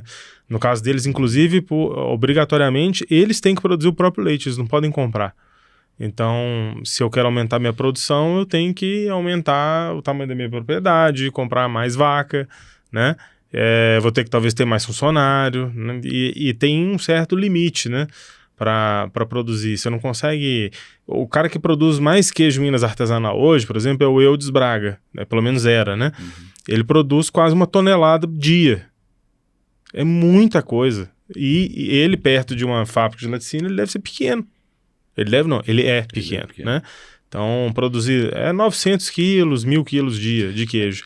Qual que é coisa a conta demais. de leite porque vira queijo? Porque 1 não é para 100%. 10. 1 para 10. Então, pra ele 10 litros para 1 quilo de queijo, mais ou menos. Então para ele fazer 1 tonelada de queijo, ele tira 10 toneladas de leite. Você tá doido! Isso é lei demais! Ele tem um batalhão de gente prensando queijo na mão. É uma loucura. Com problemas, inclusive, de articulação, etc. E aqui o comentário, inclusive, não é nem para atingir o Eudes, não, muito pelo contrário, porque eu acho que o comentário é até para ajudá-lo. Porque hoje muito se discute esse problema de saúde do trabalho, né? Que é você ter um modo de fazer que é referente a uma certa época, né? Sim. Em que o volume era X, né? Hoje você tem um volume, digamos, 20X, não sei precisar, né? Você tem um volume muito maior, com o mesmo modo de fazer. Hoje muito produtor quer poder usar prensa. Porque você fazer tudo na munheca, você cria problemas de saúde do trabalho, de lesão por esforço, né, repetitivo, né? Síndrome de túnel do carpo, né? Que é o problema que muita gente que faz queijo tem, porque tem que fazer pressão manual no queijo. Então, assim, o Eudes, por exemplo, ele tem esse problema lá dentro da propriedade dele, né? Por conta de uma obrigação, né, de se manter um modo de fazer fiel àquilo que ele foi descrito, né, lá atrás, mas que hoje, na verdade, ele não condiz mais com aquilo como era, né, antigamente, né? Que ele começou como um produto feito, né, ao redor dos agrupamentos aí em torno de áreas de mineração, né? 300 anos atrás, mais ou menos, começou como um produto de consumo doméstico, né? Para depois começar a ser consumido localmente, para depois passar para ser vendido para outros territórios e tal. Ele ganhou uma dimensão de produto de consumo doméstico para consumo de comercialização muito fora de onde ele foi produzido com o tempo, né? Então, esse contexto de produção dele foi mudando muito, né? Mas isso foi uma coisa que não acompanhou, né? Então, o modo de fazer continuou sendo exigido ser da mesma forma. Muito produtor acho que quer fazer com peso, né? Por exemplo. Então, assim, eu gostaria que esse produto fosse mais bem tratado, que ele pudesse ser, o seu modo de fazer pudesse ser, sim, atualizado, porque seria muito cruel da nossa parte a gente querer continuar consumindo um alimento tradicional, patrimonializado, mas às custas de ver outras pessoas doentes, sendo que esse produto já passou por mudanças desde que ele começou a ser feito, né? Provavelmente ele não era feito exatamente da mesma forma, né? Sim. Não era, com certeza. Então ele vai mudando. Eu gostaria de ver esse produto mais bem comunicado, tratado com mais dignidade, né? Eu gostaria de ver esse produto sempre embalado, eu gostaria de ver o lojista saber me dizer a origem. Eu não queria ouvir mais lojista falando que é canastra de Araxá ou canastra da Serra do Salitre. Eu quero que esse cara aprenda a falar, vender direito. Quero que as pessoas percebam esse valor, né? Mas não gostaria que ele se tornasse um alimento da elite, né? Porque, no fundo, muita gente, não vou falar todo mundo não, né? Mas, assim, muita gente consome queijo Minas artesanal. E muita gente só consegue comprar aquele que é o barato, sem rótulo e tal, né? E, assim, não tô aqui para julgar essas pessoas, né? Mas eu gostaria que todo queijo tivesse rótulo, né? Que as pessoas soubessem aquilo que elas estão comprando, né? E eu gostaria também que o produtor tivesse incentivo, né? Para poder fazer... para poder produzir, né? Para que ele tivesse mais facilidades, né? Não tô querendo dizer... Não é bandalha, né? Não tô querendo que ele produza tudo de qualquer jeito e chegue sem controle. Não é isso, não. Mas que ele tivesse mais incentivos, né? E queria também que o governo aprendesse a escrever e a falar sobre esse queijo, porque ele não sabe. O que a gente vê hoje é isso, né? No dia, por exemplo, agora eu vou fazer o meu momento reclamação, né? Mas no dia que saiu o negócio, o governo de Minas postou na sua rede social lá sobre o modo de fazer e tal, e publicou um vídeo falando sobre o reconhecimento da Unesco, e postou um vídeo que era de outro queijo. Depois ele foi lá e apagou em minutos, mas eu estava lá, eu vi, um monte de gente viu. Uhum. Então, assim, a pessoa quem cuida da comunicação do negócio tem uma separação muito grande, né, dentro dessas estruturas, né? Então, no fundo, assim, o próprio governo ele não sabe. Assim, deputado postou coisa e mostrou queijo errado, entendeu? Então, as próprias pessoas que deveriam cuidar desse negócio pra gente não estão fazendo. Não são todas, né? Claro, né? Mas assim, a gente viu exemplos no dia. As pessoas erram na hora de falar. Falam, reconhecer o queijo mineiro. Não é o queijo mineiro, é o queijo Minas artesanal. Ele é um tipo de queijo, né? Então, assim, tombou, não sei o quê. Não é tombar, é registrar, né? Então, tem todo tipo de erro que você imaginar. A gente vê por aí. A gente que é jornalista, né? A gente olha com outro, né? A gente tá vendo, fala assim, pô, a pessoa que escreveu isso aqui... Ela não sabe o que ela está escrevendo. Ou a pessoa que mostrou isso, pegou um queijo e mostrou, ela não sabe o que ela está mostrando. Né, no dia do reconhecimento lá, o governo postou o vídeo de alguém falar que alegria e tal, reconheceram o modo de fazer do queijo Minas artesanal. Tava lá uma pessoa produzindo o queijo artesanal Mantiqueira de Minas, lá em Itamonte. Um queijo de massa de leite cru, artesanal, maravilhoso, lindo também, mas não é o Minas artesanal. Entendeu? Parece que na hora que você fala queijo Minas artesanal, isso dá um tilt na cabeça. E a pessoa pensa que são os queijos artesanais. Não, existe. Os queijos artesanais de Minas, eles são um grande guarda-chuva, né? Debaixo dele tem o queijo Minas artesanal, queijo artesanal Mantiqueira de Minas, queijo artesanal Alagoa, tem o requeijão moreno, tem o cabacinha do Vale do Jequitinhonha, o queijo cozido. Tem um monte de variedade. Só que queijo Minas artesanal e queijos artesanais de Minas são expressões semelhantes, só que uma é um nome próprio de um tipo de queijo. Mas isso parece que até hoje na hora que você fala isso, a pessoa dá um bug, entendeu? Girão, momento reclamação. Não, mas você tem que fazer, cara. O que eu tô fazendo aqui do outro lado da mesa, eu tô assim, cara, o Girão tá certo. O Girão tá certo. O Girão tá certo. E aí, os dois anjinhos falando comigo aqui, um deles tá assim, pô, mas e se os caras falarem isso querendo acertar, né? É tanto desconhecimento que às vezes no afã até de querer acertar, porque eu tenho certeza que ninguém queria falar, ninguém queria falar do queijo errado.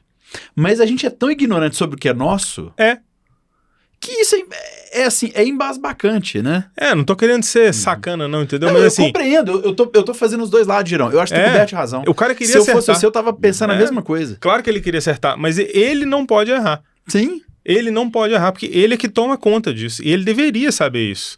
Quem deveria saber isso é ele.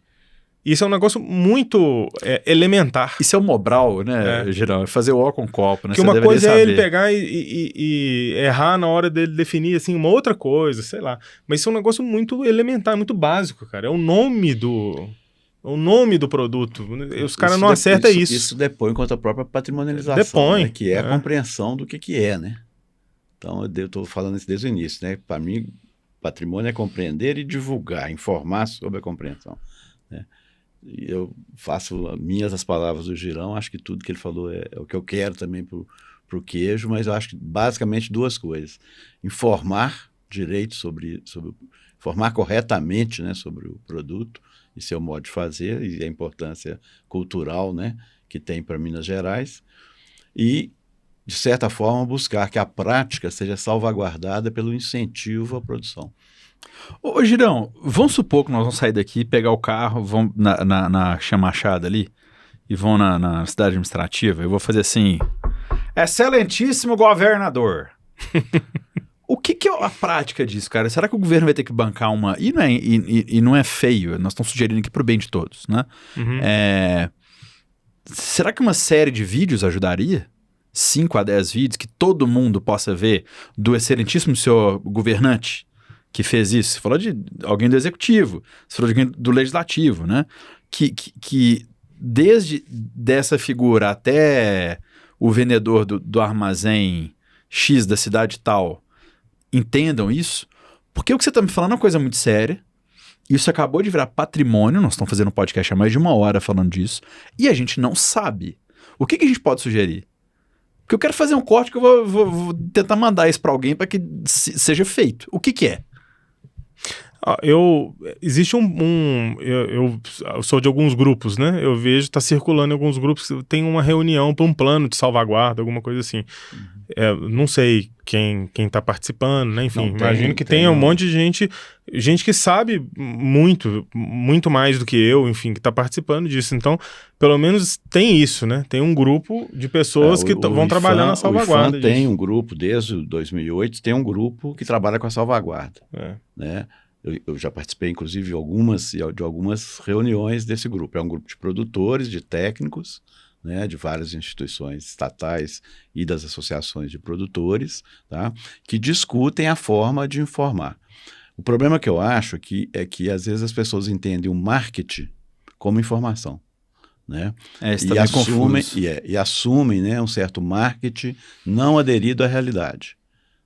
O que tem investimento constante para esse marketing. Ele não funciona na prática. Mas nós vamos fazer desculpa interromper, mas assim, e se a gente fazer um atlas, um PDF, isso é uma série de vídeos, eu queria que a gente tenha... Assim, porque seria ideal a gente ter um museu do queijo mineiro, né? Com isso, tudo que você falou representado na parede, que vai chegar um grupo de escola, que vai ver, que vai ter alguém lá para mostrar e picar queijo, dá para os meninos comer. Enfim, claro que é uma visita paga, né? Porque não dá para subsidiar queijo para tanta gente assim. Mas, assim, o que vai sair? Cara, eu quero participar, eu quero ajudar a fazer isso. É um PDF? É uma série de vídeos? É repetição, né? Então, assim, é um PDF que, digamos, que você vai poder mandar para um tanto de gente, né? Lojistas vão ter acesso, se a gente fizer, tipo, produtores vão ter mineiro, acesso. vai, tô dando um nome aqui. São instrumentos pedagógicos Sei de lá, educar, né? Eu acho que assim, tem que usar as escolas, né? As escolas básicas e fundamentais, tem que participar do processo de salvaguarda, de conhecer, entender, né, a importância e salvaguardar por essa compreensão, por esse entendimento, né? Eu acho que nada disso é feito seriamente, né? Acho que o mais básico seria educação, processo educativo sobre o produto patrimonializado, né? Esse processo educativo é escolas, né? Atlas, textos, imagens, instrumentos pedagógicos de informação para a educação, né? Sem isso, acho que nós não vamos ter sempre que lutar por um instrumento de salvaguarda mercadológico e não por uma educação básica que ensine a pessoa a compreender aquele produto. Acho que o nosso governo atual, inclusive, está muito centrado, se me permitem a crítica, né, em um marketing em torno de mineiridade, em torno de alguns valores específicos, que é muito mercadológico, né? Há uma certa acusação de outros estados de que o governo do Aureliano Chaves foi o responsável pelo surgimento da ideia de comida mineira. É um equívoco. Os livros de receita do século XIX do Brasil identificavam a comida mineira. Tá? Então não é isso. Não é esse marketing governamental que soluciona o problema da informação. É a educação. É o processo educativo, são instrumentos pedagógicos de educação da criança, do jovem, do adulto, né, de todo mundo. Tá? Acho que enquanto não se ter a educação de fato como algo fundamental para a mudança da sociedade, nós vamos patinar. Eu não sei o que vai virar e como que eu posso ajudar, não, mas estou falando aqui nesse podcast para vocês dois, para quem estiver vendo, ouvindo e curtindo. Quero, se eu puder ajudar de alguma forma a difundir esse conhecimento, eu quero, porque a próxima vez que esse cara vier aqui, eu não quero ele triste, assim. Com a razão. Ele tem um atlas. Ele tem um atlas. Você tem um atlas seu? Eu fiz um mapa, já está esgotado. Então onde é que compra? Download, vende, paga? Não, já esgotou, esse já era. Mas a gente prometeu publicamente, a gente vai fazer outro, né? Para outro mapa. Mais atualizado e tal, porque já tem uns 3 anos, assim. Tá, então tem entrevista no Tomei Gosto quando ele sair. Sim. Estou te contando. Muito obrigado. Vai ter. Quando sair o novo, vai ter. Não, tô te avisando. Beleza. Quando sair o novo, vai ter. E esse podcast é cerveja, café ou vinho. Um dia ele vai virar tipo um eventão. E aí, nós vamos ter, nesse eventão, vai ter palestra do Tio Girão, vai estar lá. Porque eu não quero mais ver isso aqui, não. Nós temos que evoluir. A gente fica bravo, ué. Mas você tem que ficar bravo com razão. Mas o que eu quero, gente passa a vida falando para as pessoas, QMA é uma coisa, os queijos artesanais mineiros, compreendo QMA, outras coisas. Aí, assim, ninguém... É difícil de entender mesmo, porque são termos que são semelhantes, né? Sim. Só que um é um termo genérico, o outro é um nome próprio de um produto e tal. A gente vai explicando, eu sei que a gente vai morrer explicando isso, tudo bem. Mas quando a gente vê bem no dia, o cara vai lá e me bota um negócio daquele... É de lascar. Comemorando, assim, é de lascar. Mas foi o fulano. Não, mas o fulano tem um outro fulano que olhou, né? Alguém olhou aquilo. Tem responsabilidade. Alguém viu aquilo antes, né? Não, Girão, pronto. Você vai sair na segunda edição, você vai vir aqui, vai ter um papo sobre a edição do Atlas de Queijo. Um dia nós vamos materializar isso e contem com a minha pessoa para difundir esse conteúdo da maneira que eu puder ajudar. Mas isso que está acontecendo aqui hoje já é uma grande coisa. Uma grande iniciativa. Uma grande iniciativa. Ô, professor, o Girão já veio no podcast, então tem uma pergunta que eu faço para o convidado final, que é o seguinte: refeição perfeita, companhia perfeita no lugar perfeito? Refeição perfeita é aquela feita na sua casa. Não, entrada, prato principal e sobremesa. Generalidades aqui, não me venha com elas. Eu quero específico. Devia ter me avisado dessa. Tô falando agora. Tô falando É agora. a queima-roupa. É queima-roupa. Tá aqui pra isso, pô. Meu prato principal, vou começar por ele, é canjiquinha com costelinha. Que delícia, hein, senhor? Tá? É o prato que talvez que eu mais aprecie. E tem algum verdinho por cima ou é canjiquinha, A costelinha só? entrada sempre tem um verdinho de entrada, sempre tem uma couve na canjiquinha. Aí, beleza. Né? E sempre tem uma entrada, uma saladinha, sempre a saladinha de tomate é sempre muito bem-vinda, sempre. Saladinha de tomate, aquele tomate partidinho com sal? Com sal, ou com o mínimo de sal possível, nem precisa de sal. Refeição principal, A canjiquinha canjiquinha. com costelinha, sobremesa, um doce de ovos queimados. Deus, que homem preciso.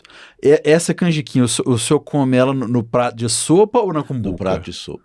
Esse é bruto mesmo. No prato de sopa. Esse separa os homens. E é o meu prato de aniversário. Ih, beleza. E nós vamos fazer a camisa. É professor, tatuado e lupulado. Tatuado e lupulado. Isso da camisa da reserva de... E maturado. E né? maturado. Porque trabalhou com queijo, né? É. Girão, refeição perfeita, companhia perfeita, lugar perfeito pela segunda vez que você merece. Nossa, eu Você nem sei o abriu que eu falei seu da primeira vez. Eu tenho que Pois falar o é. nome de um prato, né? Sim, entrada, prato principal e sobremesa. Se repetir, a internet fez saber. Eu não conferi antes de você vir. Pode lascar, hein? É.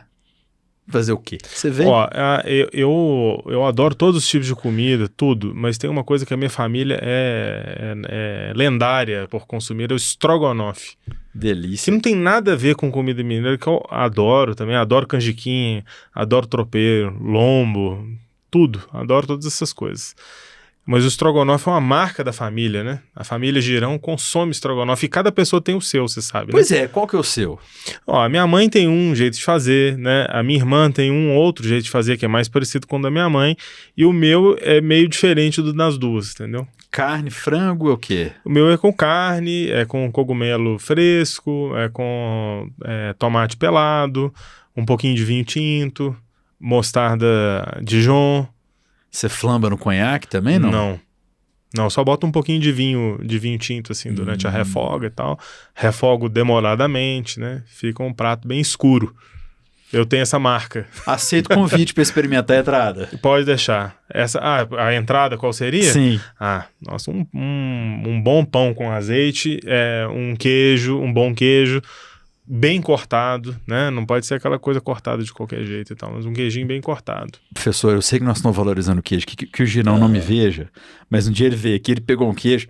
Esse queijo aqui tá mal partido. O cara tinha dele partido errado. Ele sabe partir. Eu falei, Cada Girão, vez que eu venho uma reclamação eu falei, diferente. Girão, né? Girão, vai deitar, cara. Esse queijo tava na minha casa. Ontem eu tava com fome, comi um pedaço, velho. Queijo não é baiacu que você parte errado e morre, Mas ele não. tem toda a razão, né? Ele tá certo, eu quero brigar com ele. Você tem que partir de acordo. De acordo, porque a forma como você parte muda a sua percepção. Sobremesa, Girão. Sobremesa? É. Sobremesa, a torta de bombom que a minha mãe faz desde que eu era pequeno. No aniversário. Não é aquele que é tipo sonho de valsa partidinha assim? Exatamente. Nossa, isso é bom demais. Só que o Sonho de Valsa não me patrocinou, eu não falei o nome, né? Não, eu falei, você não falou. Gente, obrigado por isso tudo. Isso foi uma aula que eu ganhei aqui de vocês dois.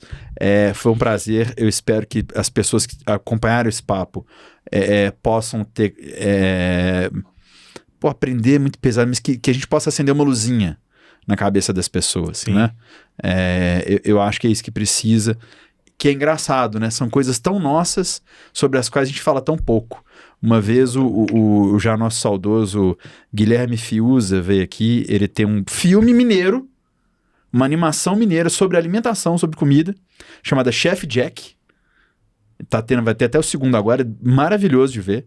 É pro público infantil, juvenil e adulto. É lindo, é muito legal. O Chef Jack, do Gui Fiuza, mineiro, com a dublagem do Danton Mello.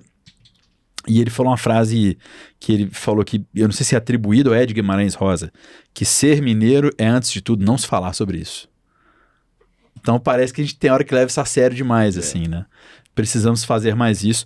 Obrigado por terem vindo, foi uma honra para mim, foi muito edificante. Obrigado eu. Muito obrigado. Espero que a pequena sementinha que a gente está ajudando a plantar aqui floresça no futuro. E vocês ganham também, cada um ganha um kitzinho da Seleta, nossa Muito obrigado. patrocinadora. Muito bom. Porque muito o podcast bom. Tomei Gosto é um lance de cachaça seleta de Salinas, Minas Gerais, para apreciadores de todo mundo. A cachaça é um produto destinado a adultos. Com o cupom Tomei Gosto, você tem 10% de desconto no site. Obrigado, Girão. Muito obrigado. O lançamento do Atlas aqui, tá? Muito Professor, obrigado pelo uma convite. honra, nos falaremos novamente, Eu esqueci viu? de dizer com um aperitivozinho, tinha 2 dedinhos de pinga também, 2 vai bem dedinhos? no prato principal, as entradas. Coisa linda, gente. Eu sou o Mário Alasca, esse é o podcast Tomei Gosto. Gostou do papo? Tem um podcast só com o Girão falando sobre queijo. Tem papo sobre café, sobre vinho, sobre um monte de coisa. Eu te vejo numa outra. Valeu, tchau, tchau. Fui!